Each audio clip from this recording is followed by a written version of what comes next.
will stay in school. Children with active fathers have a higher and healthy self-esteem. You know, I preach this in this church all the time, self-esteem, self-esteem. If there's one thing that I can identify that we all deal with more common than most is self-esteem. We deal with self-esteem. We deal with it. We deal with it. We don't like what we see in the mirror. We don't like the clothes that we have, the house we live in, the car we drive, the neighborhood, the friend. We just deal with hating ourselves. Okay? Children with active fathers in the home have a higher and healthier self-esteem. Boys need to know how to act like a man, and little girls need to know how to be treated like a princess from a man who wants nothing from them but love. There's just some things that only a daddy can do. There's just some things only a dad. You know what? I know some of you think that two mommies can do it or two daddies can do it or whatever. Good luck. Good luck. However you all want to do it.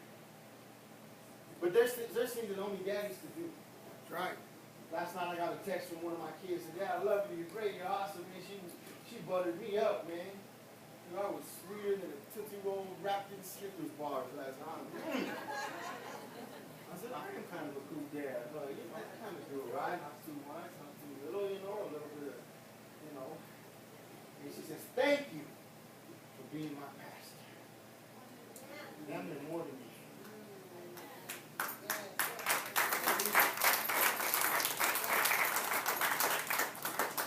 Because the spiritual father is going to teach you how to pray.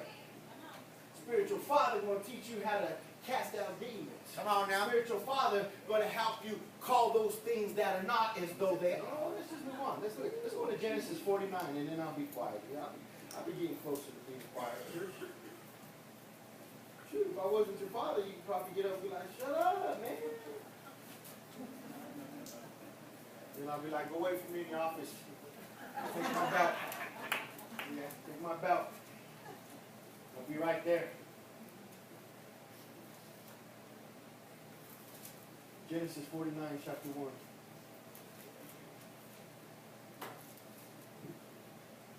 You need a shepherd. You need a shepherd. You need a spiritual father. You need a spiritual father. You know what? My dad has done more for me in the last 20 years than he did in the first 20. Because in growing up, the first 20 years, I viewed him as a disciplinary. I viewed him as somebody that would spank me and then have the nerve to come back and tell me he loved me. See? He said, "Not in my house." I thought if you love me, I'd do whatever I want, whatever I want, have whatever I want. I remember I was so dumb enough, I thought one of my friends could smoke a cigarette in my bedroom.